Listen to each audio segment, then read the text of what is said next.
Study IQ IAS, आपका selection हमारा mission. दोस्तों आखिरकार ये घिबली क्या है ये घिबली का गैम्बल जिसे आज हर इंडियन अपने सोशल मीडिया पे इससे इमेज जनरेट करके यूज कर रहा है। अब ओपन एआई ने मार्च 2025 में चैट जीपीटी के अंदर ही एक एडवांस्ड इमेज जनरेटर इंट्रोड्यूस करा, जिसमें आप बाहर की एक इमेज को इनपुट दो और एआई उसको पेंटिंग या प्रोफेशनल हेडशॉट में मॉडिफाई करके दे देगा। अब इस फीचर का सबसे बड़ा हिट एस्पेक्ट निकला studio Ghibli style images. Studio Ghibli एक फेमस जापानीज एनिमेशन स्टूडियो है, जिनको नहीं पता मैं बता दूं, और इसका जो ये आर्ट स्टाइल है ये बहुत ज्यादा डिस्टिंक्टिव और लव्ड है। अब इंडिया में भी इसका क्रेज देखने को मिला और यहां तक क्रेज गवर्नमेंट तक पहुंच गया। माई GOV इंडिया जो गवर्नमेंट की वेबसाइट है, इंडियन गवर्नमेंट ने प्राइम मिनिस्टर नरेंद्र मोदी जी की Ghibli style AI images share कर दी। और इमेजेस शेयर करने के बाद सैम ऑल्टमैन जो ये चैट जीपीटी के ओनर हैं, उन्होंने खुद इन इमेजेस को एक्स पर रीशेयर किया और इंडियन फ्लैग वाला इमोजी डालकर रिएक्ट करा। अब इससे जो बज़ था वो और बढ़ गया। कुछ लोगों ने तारीफ करी तो कुछ ने कहा कि भाई Altman is clearly trying to woo the Indian market and he knows the market वाली बातें होने लगी। मतलब स्ट्रैटेजी की जो खुशबू है वो यहीं से आने लगी। अब ये ट्रेंड इतना वायरल हो गया कि ओपन एआई के सर्वर्स पे लोड आ गया। सैम ऑल्टमैन ने ट्वीट करके कहा कि भाई it's super fun seeing people love the images in ChatGPT but our GPUs are melting. अब इस बात पे ध्यान दीजिएगा, जीपीयूज आर मेल्टिंग, इसका अपने आप में एक स्ट्रेटेजिक सिग्निफिकेंस है इस लाइन का। और उसने बाद में कहा कि our employees are getting sleepless nights, जिसके बाद उन्होंने टेम्परेरी रेट लिमिट्स लगा दी कि भाई इतनी इमेजेस आप जनरेट कर सकते हो। अब अगर हम नंबर्स को देखें या नंबर्स के गेम को समझें तो उनकी टीम का कहना है कि पिछले कुछ दिनों में 1 million users in last hour तक ऐड हो गए थे, यानी कि 1 घंटे में 1 मिलियन यूजर्स। सोचो जब चैट जीपीटी लॉन्च हुआ था तब 5 दिन में 1 मिलियन यूजर्स आए थे और यहां 1 घंटे में 1 मिलियन। तो भाई कुछ तो है इन सबके पीछे। तो चलिए सब स्ट्रैटेजीज को डिकोड करते हैं और इनकी बिजनेस स्ट्रैटेजी को भी समझेंगे। सबसे पहले दोस्तों डेटा कलेक्शन का मास्टर स्ट्रोक। आप देखो इनका जो कॉम्पिटिटर है वो है ग्रॉक। ग्रॉक के ऊपर अगर आप आज की डेट में इमेज को जनरेट करते हो ना, तो वो इमेज क्वालिटी जो इसका इमेज जनरेशन है डेली, जो चैट जीपीटी का इमेज जनरेशन करके देता है, उससे कई गुना बेहतर है। कारण सोचा कभी क्या है? ग्रॉक के पास अपना सोशल मीडिया हैंडल है, जहां पे उसके पास हर दिन इतना डेटा जनरेट होता है, इतना डेटा उसमें इनपुट में आता है कि वो उसने अपना जो मॉडल है उसको ट्रेन कर लिया है। तो ग्रॉक इमेजेस अच्छी क्वालिटी की देता है। अब इसके सामने चैलेंज क्या था? देखो जो चैट जीपीटी है ना, ये एआई कंपनी है। अब इसके जो इन्वेस्टर्स हैं वो भी एआई वाले हैं, तो इसके पास अपना कोई सोशल मीडिया प्लेटफॉर्म नहीं है और एआई इन्वेस्टमेंट की वजह से ये सोशल मीडिया में इन्वेस्ट भी नहीं कर पाता। तो इसको चाहिए थी इमेजेस, जिससे ये अपने डेली को एक एक्स्ट्रा ऑर्डिनरी परफॉर्मेंस देके ग्रॉक के पास पहुंच जाता या ग्रॉक को बीट कर लेता। अब वो इमेजेस कहां से आई? तो वो इमेजेस हम लोग खुद ही दे रहे हैं उसको। So that is the crux of this Ghibli move. तो आप सोचिए कि ओपन एआई को अपने एआई मॉडल्स जैसे कि डेली फॉर इमेज जनरेशन है उसको इंप्रूव करने के लिए क्या चाहिए होता? एक high quality real world data. और इसी घिबली फीचर के थ्रू ओपन एआई को यूजर से डेटा मिल रहा है, और वो भी लीगली एंड वॉलंटरली। अब सवाल है कैसे? देखिए, जब यूजर्स चैट जीपीटी पे इमेजेस जनरेट कर रहे हैं, हर इंटरेक्शन ओपन एआई के पास जा रहा है। यूजर प्रॉम्प्ट, लोगों की अपनी खुद की फोटो, अब ये सब data treasure trove open AI के लिए है और ये डेटा यूजर्स खुद दे रहे हैं अपनी मर्जी से। So no copyright issues, no data privacy violation headaches. For instance, अगर मैं अपना फोटो डालकर बोलूं कि भाई मुझे घिबली स्टाइल कार्टून बना दो, मैं विलिंगली अपना इमेज ओपन एआई को दे रहा हूं एंड आउटपुट भी उनके सर्वर्स पे प्रोसेस हो रहा है। एंड ओपन एआई के टर्म्स ऑफ सर्विस के हिसाब से जनरली जो कंटेंट आप उनको देते हो या जो आउटपुट्स हैं वो एनोनिमाइज्ड फॉर्म में ट्रेनिंग को इंप्रूव करने के लिए यूज हो सकते हैं। और यही है उनका clever tactic. Instead of going on web using copyright images, जो कि कल को ओपन एआई को लीगल ट्रबल में ला सकता है, open AI is making users to come to them with their own content.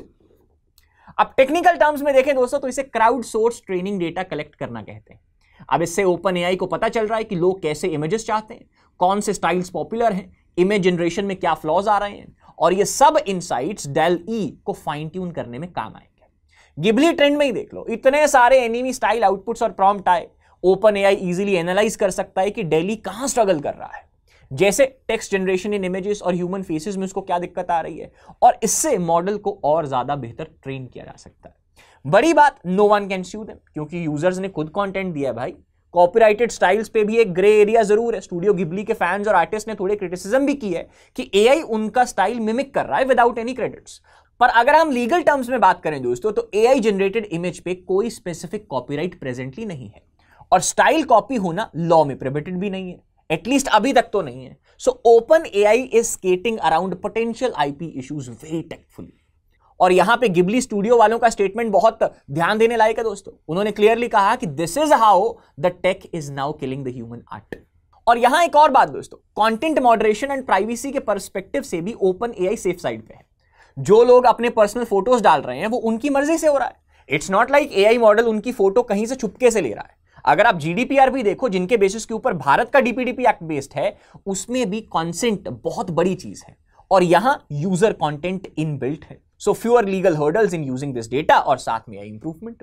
दूसरा स्ट्रैटेजिक रीजन है दोस्तों ग्रॉक वर्सेस ओपन एआई की गेम। देखिए, आज के टाइम में यह कहना गलत नहीं होगा, जहां टेक्नोलॉजी इंपॉर्टेंट है, डेटा उस टेक्नोलॉजी से ज्यादा या कहिए कि उतना ही इंपॉर्टेंट है किसी भी एआई कंपनी के लिए।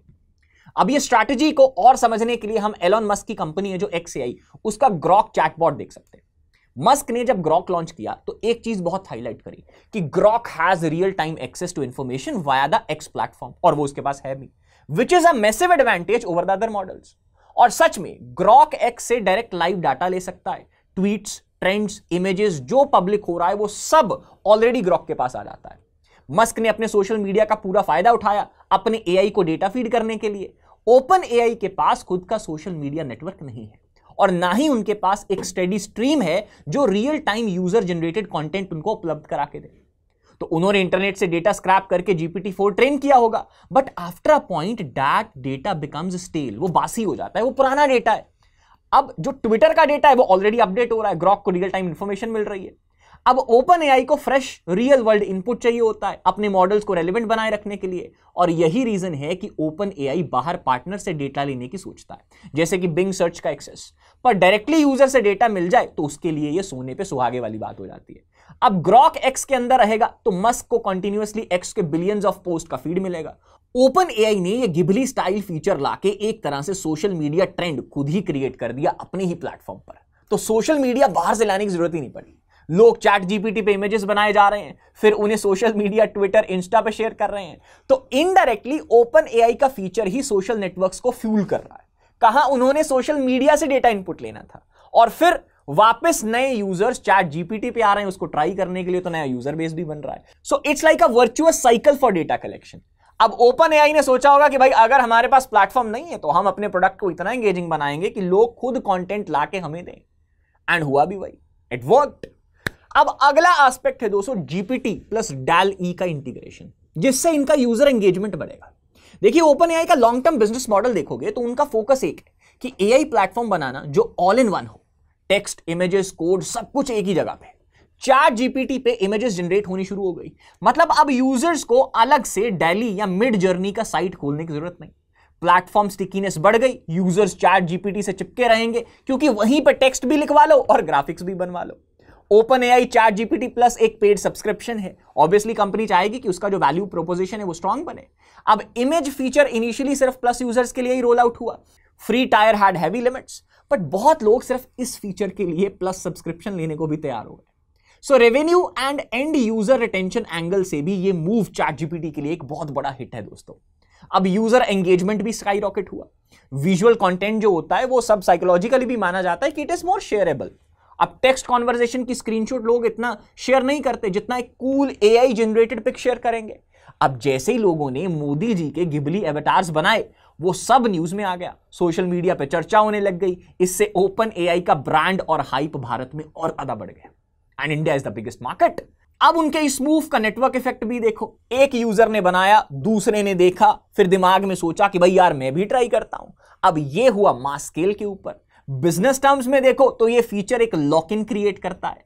आज अगर कोई कॉम्पिटिटर सिर्फ टेक्स्ट एआई ऑफर कर रहा है वो पीछे रह जाएगा, क्योंकि ओपन एआई के प्लेटफॉर्म पर आप मल्टी मॉडल आउटपुट ले सकते हो। माइक्रोसॉफ्ट भी ओपन एआई में इन्वेस्ट करके यही चाहता है कि एक एआई इकोसिस्टम में वो आगे रहे। अब चैट जीपीटी में इमेजेस आ जाने से Microsoft, Bing image creator etcetera की भी इंपॉर्टेंस कम हो सकती है, क्योंकि अब ओपन एआई डायरेक्ट कंपटीशन में आ गया है। And it keeps users in OpenAI's ecosystem. सबसे बड़ी बात ये भी है उनके लिए। और कंपनी की ग्रोथ एम्बिशंस की बात करें तो अगले मॉडल्स जो कि GPT-5 वगैरह है, उसमें ये मल्टी मॉडल कैपेबिलिटी कोर होगी दोस्तों। उनको अब तक टेक्स्ट डेटा बहुत मिल चुका है, चैट GPT इंटरेक्शंस, वेब का डेटा, सब कुछ है उनके पास। इमेज डेटा अब तक उनके पास लिमिटेड थी, और अब इस फीचर के बाद हर रोज हजारों लाखों न्यू इमेजेस जनरेट हो रही हैं ऑन देयर प्लेटफॉर्म इटसेल्फ। और ये डेटा गोल्ड माइन उनके नेक्स्ट जनरेशन मॉडल्स को ट्रेन करने में हेल्प करेगा, जिससे वो और आगे निकल सकते हैं। इसके बाद दोस्तों द मेन स्टेटमेंट कि भाई हमारे GPUs are melting, which is a clear cut signal of demand boom and GPU wars. वापस आए सैम ऑल्टमैन के उस स्टेटमेंट पर जहां उसने बोला कि भाई GPUs आर मेल्टिंग। ये सिर्फ एक फनी एग्जेजरेशन नहीं है, बल्कि AI इंडस्ट्री की एक रियल प्रॉब्लम को भी हाईलाइट कर रहा है। जैसे हमने देखा कि गिबली फीचर लॉन्च होते ही यूजेज का ब्लास्ट हो गया, और GPUs जो कि ग्राफिक्स प्रोसेसिंग यूनिट्स हैं 24/7 फुल लोड पे चलने लगे। अब GPU को हम AI का इंजन बोल सकते हैं दोस्तों, अगर आसान भाषा में समझना। ये वो चिप है जो AI मॉडल्स के कॉम्प्लेक्स कैलकुलेशंस बहुत तेजी से करता है। सैम ऑल्टमैन का मतलब था कि एक्सेसिव यूजर डिमांड की वजह से GPUs लगातार मैक्सिमम कैपेसिटी पर रन हो रहे हैं एंड ऑलमोस्ट ओवरहीटेड है।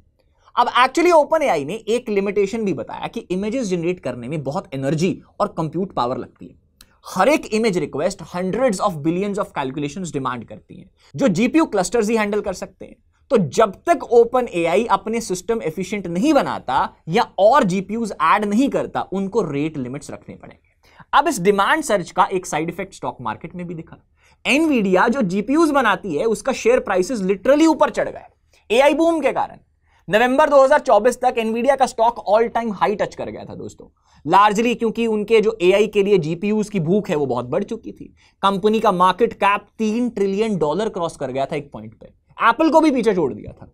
अब ये सब GPUs आर मेल्टिंग वाली सिचुएशन का फाइनेंशियल एंगल है कि जितनी डिमांड बढ़ेगी GPU सप्लायर्स उतना ही ज्यादा पैसा कमाएंगे। अब हाल ये है कि top tier AI GPUs like Nvidia का H100 वो ऑलरेडी बैक ऑर्डर में चल रहे हैं, सप्लाई से कई ज्यादा उनकी डिमांड है। डेटा सेंटर्स में नए GPUs लगाने के लिए कंपनीज रेस लगा रही हैं। OpenAI ने खुद reportedly thousands of Nvidia GPUs order किए हैं अपने सुपर कंप्यूटर्स के लिए। और इस GPU फ्रेंजी के पीछे जियोपॉलिटिक्स भी है दोस्तों। High and chip manufacturing mostly Taiwan यानी कि TSMC और साउथ कोरिया तक लिमिटेड है। ऊपर से US गवर्नमेंट ने चाइना को टॉप AI GPUs एक्सपोर्ट करने पर रिस्ट्रिक्शंस लगाई हुई है।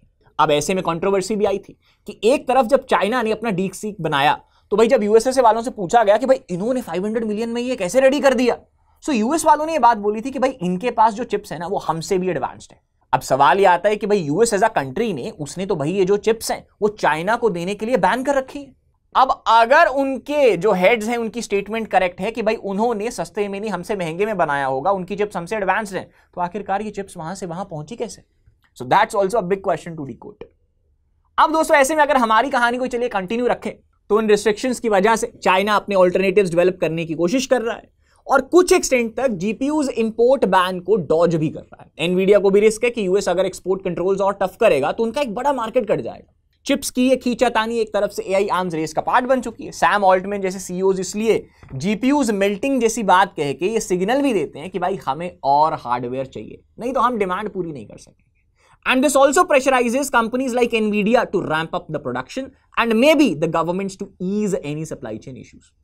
और इन शॉर्ट जहां एक तरफ ये गिबली ट्रेंड एक फनी स्टोरी लग रही थी, वहीं दूसरी तरफ इसने AI कंप्यूट इंफ्रास्ट्रक्चर की लिमिटेशंस को भी एक्सपोज किया दोस्तों।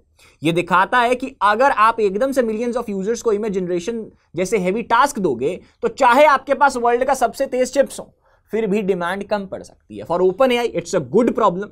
Sometimes the problems are good to have, so it's a good problem for them. Means उसका प्रोडक्ट सक्सेसफुल है, but still a problem क्योंकि उनका कॉस्ट और इंफ्रास्ट्रक्चर स्ट्रेस बहुत बढ़ जाएगा। तो चलिए अब इसके बारे में अगर हम स्पेसिफिकली बात करें, तो जैसे हमने देखा कि सैम ऑल्टमैन ने खुद मोदी जी की गिबली स्टाइल इमेजेस को रीशेयर करा, इंडियन ऑडियंस के साथ एक मोमेंट क्रिएट करा। अब ये इतना नोटवर्दी था कि भाई न्यूज हेडलाइन बन गई कि भाई OpenAI Sam Altman shares Modi's Ghibli AI art as ChatGPT hits over 1 million users. यानी OpenAI ने ऑफिशियली एक्नॉलेज किया कि इंडिया में ये ट्रेंड चल रहा है और वो इससे खुश हैं। अब इसको डिकोड करते हैं।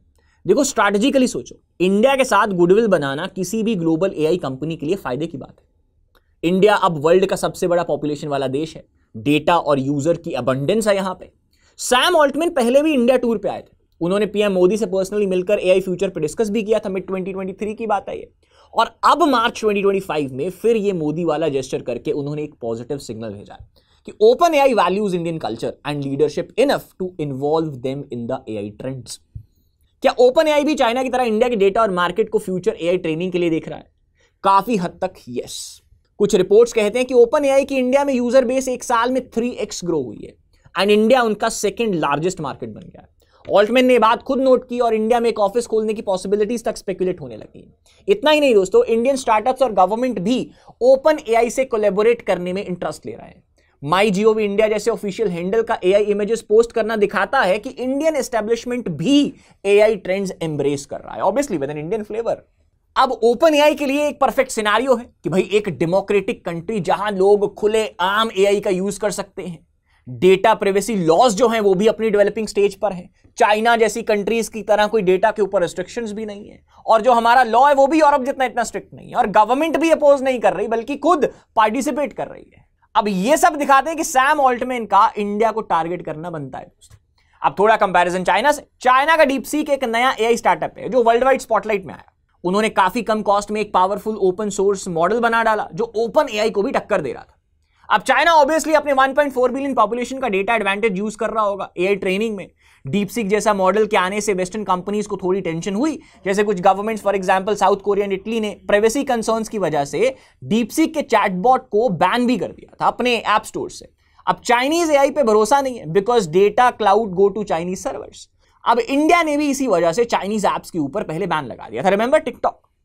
अब डीपसीक को लेकर भी रिपोर्ट्स हैं कि कुछ जगह उसके यूज पर रिस्ट्रिक्शंस आए हैं, क्योंकि एक शक उस टाइम ये भी था कि जब डीपसीक के पास इतना डेटा आया तो एक शक ये भी करा जा रहा था कि जो हुआवे वाले फोन है ना, क्या पता हुआवे हो गया या वीवो हो गया, फॉर दैट मैटर अदर जो चाइनीज फेमस ब्रांड्स हैं, तो हुआवे जैसी कंपनीज का इस्तेमाल किया गया हो इंडियंस का डेटा लेने के लिए। बिकॉज इन द एंड जो वो फोन है वो चाइनीज मैन्युफैक्चरर, उसमें अभी क्या है, वैसे तो हमने एक लॉ लेके आई थी कि भाई इंडियंस का डेटा जो है वो इंडिया के सर्वर्स में ही स्टोर रहेगा, but via that machine which is a phone, तो वहां से शायद डेटा जा सकता है। तो ऐसे जो कॉन्स्ट्रेंट्स है वो चाइना के लिए रहते ही रहते हैं। यानी चाइना की कंपनीज अगर इंडिया के लोगों का डेटा कलेक्ट करना चाहें तो शायद उसको इंडिया ऑफिशियली अलाउ ना करे, बट उन्होंने बाईपास करके कर दिया हो। अब ओपन एआई लेकिन दोस्तों यहां पे एक ट्रस्टेड पार्टनर की तरह पोजीशन कर सकता है खुद को, in contrast to the Chinese AI. Sam Altman का मोदी की इमेज शेयर करना यह दिखाता है कि वो इंडिया की रिस्पेक्ट भी कर रहे हैं और इंडियन मार्केट को भी एंगेज करना चाहते हैं। अब हो सकता है कि फ्यूचर में open AI Indian languages, local context पे अपने मॉडल्स को ट्रेन करने के लिए इंडियन डेटा सेट्स का यूज करे, उसके लिए उन्हें इंडिया की गवर्नमेंट और यूजर्स का सपोर्ट चाहिए होगा। अब चाइना की कंपनी डीपसीक ने तो एक तरह से इंडिया के लिए वेकअप कॉल दी है कि भाई एआई रेस में पीछे मत रहो। शायद ओपन एआई इस चीज का फायदा उठाना चाहेगा by collaborating in India's AI ecosystem. अब चाइना की कंपनी डीपसीक ने तो एक तरह से इंडिया के लिए वेकअप कॉल दी है कि भाई एआई रेस में पीछे मत रहो। शायद ओपन एआई इस चीज का फायदा उठाना चाहेगा by collaborating in India's AI ecosystem rather than being seen as an outsider. अब उनकी ये स्ट्रेटजी लाइकली है कि इंडियन यूजर्स को अपने प्लेटफॉर्म से जुड़े रखो via features like Ghibli images that appeal culturally also, ताकि फ्यूचर में जब वो अपने मॉडल्स ट्रेन करे उनके पास इंडियन कंटेंट भी प्लेंटी में हो। अब एक इंटरेस्टिंग ऑब्जर्वेशन ये भी है कि एलन मस्क ने जब अपना XAI और ग्रॉक अनाउंस किया था तब उन्होंने एक मीम टाइप कमेंट किया था, चैट जीपीटी इज टू वोक, इंप्लाइंग में भी अपना एआई ज्यादा एजी बनाएंगे। अब सैम ऑल्टमैन का अप्रोच डिफरेंट है, वो पॉजिटिव जॉयफुल ट्रेंड्स जैसे गिबली आर्ट को पुश करके एक नॉन कंट्रोवर्शियल एंगेजमेंट बिल्ड कर रहे हैं। इंडियन पीएम की एनीमे इमेजेस शेयर करने से एक हैप्पीनेस स्लैश फन नैरेटिव बना जो पॉलिटिकली भी सेफ है, क्योंकि मोदी जी खुद इसको ऑब्जेक्ट नहीं कर रहे, क्योंकि उनकी ऑफिशियल टीम ने इसको शेयर किया है। अब this is smart because it wins public sentiment without any real risk. Now to wrap it up, OpenAI का ये गिबली इमेज जनरेशन फीचर एक मास्टर स्ट्रोक साबित हुआ। ऑन द सरफेस ये एक फन अपडेट था जो चैट जीपीटी को और कूल बनाता है, but deep down it serves multiple strategic goals. Number 1 was data collection. Users के प्रॉम्प्ट और इमेजेस ओपन एआई को मिल रहे हैं जिससे वो अपने DALL-E मॉडल को और ट्रेन कर सकता है बिना कॉपीराइट या प्राइवेसी के वॉयलेशन के। ये real world diverse data set है जो यूजर्स खुद उसे प्रोवाइड कर रहे हैं, a gold mine for AI improvement. दूसरा था user engagement and stickiness. Images add करके ओपन एआई ने अपने प्लेटफॉर्म को और एंगेजिंग बना दिया है। यूजर्स अब कहीं और जाएंगे ही नहीं एआई आर्ट के लिए। अब इससे चैट जीपीटी प्लस सब्सक्रिप्शन बढ़ने का भी चांस है। ओवरऑल यूजर बेस भी ग्रो हुआ है, 1 आवर में 1 मिलियन का न्यू यूजर बेस का स्पाइक देखने को मिला है। अब कॉम्पिटिटिव एज भी आएगी। GPT-4 और DALL-E का इंटीग्रेशन एक all in one AI assistant की तरफ बड़ा कदम है। कॉम्पिटिटर्स जिनके पास सिर्फ टेक्स्ट या सिर्फ इमेजेस एआई है वो पीछे रह सकते हैं। ये फीचर ओपन एआई को एआई मार्केट में और लीड दिलाता है और माइक्रोसॉफ्ट जैसे पार्टनर्स का इकोसिस्टम स्ट्रेंथन करता है। अब मार्केट एक्सपेंशन की बात करें तो गिबली ट्रेंड ने इंडिया जैसी बड़ी मार्केट्स में ओपन एआई को फ्री मार्केटिंग दी, गवर्नमेंट हैंडल्स तक ने इसे यूज करा, जिससे ओपन एआई के लिए डोर्स ओपन हुए। सैम ऑल्टमैन ने इस अपॉर्चुनिटी को यूज करके इंडियन ऑडियंस को एक डायरेक्टली केटर किया, जो future expansion may be offices and collaborations के लिए ग्राउंड वर्क सेट करता है। Also competing against Chinese AI influence that is DeepSeek, open AI ने अपना गुडविल बना के एक ट्रस्ट एडवांटेज क्रिएट किया है। And end of the day Sam Altman's GPUs are melting movement एक माइलस्टोन है एआई की जर्नी में, जो दिखाता है कि जब आप राइट स्ट्रैटेजी से यूजर्स को एंगेज करते हो तो कैसे आपके टेक्निकल रिसोर्सेज तक ओवरवेल्म हो सकते हैं। साथ ही ये हाईलाइट भी करता है कि एआई कंपनीज को अब सिर्फ डेटा ही नहीं, मैसिव कंप्यूटिंग पावर भी चाहिए, जिससे वो इस स्केल की डिमांड को हैंडल कर ले। अब इसके लिए प्रेजेंटली अगर देखा जाए तो उनकी एनवीडिया जैसे चिप मेकर्स के ऊपर बहुत ज्यादा डिपेंडेंस है। एनवीडिया की तो अभी निकल पड़ेगी, स्टॉक 2024 में ऑलरेडी 239% अप था। अब ओपन एआई ने शायद ये सोचा नहीं था कि भाई एक एआई एनीमे फिल्टर फीचर इतना एक्सप्लोड करेगा, पर उन्होंने सिचुएशन को काफी स्मार्टली नेविगेट किया, थोड़ा रेट लिमिट्स लगा के डिमांड को मैनेज किया, पर ट्रेंड को बंद नहीं करा। यूजर्स को भी कम्युनिकेट करने दिया कि भाई थोड़ा स्लो डाउन, हमारे जीपीयू गर्म हो गए, which actually made people even more excited. Imagine service इतनी पॉपुलर है कि सर्वर मेल्ट हो रहे हैं, इट्स अ गुड पीआर। अब आने वाले टाइम में हम देख सकते हैं कि ओपन एआई और क्या नए फीचर्स निकाल के डेटा और यूजर्स गैदर करता है। But one things for sure, AI का ये खेल सिर्फ एल्गोरिथम्स का नहीं, डेटा और कंप्यूट का भी है। जैसे ये गिबली ट्रेंड का यूजर जनरेटेड डेटा और जिसके पास जीपीयूज हैं वही आगे बढ़ेगा। ओपन एआई ने एक क्यूट एनीमे फीचर से इतने सारे ऑब्जेक्टिव्स हिट कर लिए कि technology improvement, business growth, user delight, market penetration, that's pretty genius. बस आखिरी में यही बोलेंगे कि आप अगले सोशल मीडिया ट्रेंड को सिर्फ मीम मत समझना, हो सकता है उसके पीछे कोई बड़ा एआई का दिमाग चल रहा हो। एंड दोस्तों लास्टली एक और पॉइंट भी मैं आपके सामने डिस्कस करना चाहूंगा कि इससे जो डेटा जनरेट हो रहा है ना, वो एक हद तक नेगेटिवली भी यूज किया जा सकता है। फॉर एग्जाम्पल, इसका एक छोटा सा एग्जाम्पल है, जैसे अभी अभी न्यूज आ रही थी कि जोमैटो और स्विगी अपने रेस्टोरेंट्स वगैरह स्टैब्लिश करना चाह रहे हैं और ऑल इंडिया जो रेस्टोरेंट एसोसिएशन है उन्होंने लिखा भी है कि भाई अभी आप ऐसा मत कीजिए। क्यों? क्योंकि देखो उनके पास रियल टाइम डेटा है, किस एरिया में, किस जगह पे, किस वक्त, किस खाने की सबसे बड़ी डिमांड है, ये सारा डेटा उनके पास है, क्योंकि वो आज तक इन सब फूड प्रोडक्ट्स के रेस्टोरेंट्स के डिलीवरी पार्टनर्स रहे हैं। आज अगर वो खुद रेस्टोरेंट बना लेंगे तो उनको एग्जैक्टली डेटा के थ्रू सारी डिमांड का पता है, जिसको वो बहुत इजीली केटर करके उन रेस्टोरेंट्स को ओवरटेक कर सकते हैं। तो ये चैट जीपीटी ने जो आपका फोटोज वाला डेटा मांगा, ये उसके लिए भी एक बहुत बड़ा चैलेंज हो सकता है। So on that note we would end today's session. So that was analysis for today's video. I hope you like it. Now what are your views about it, do mention in the comments. जल्द मिलते हैं एक नई video के साथ। Till that time, thank you so much, take care of yourselves. Study IQ IAS, आपका selection हमारा mission.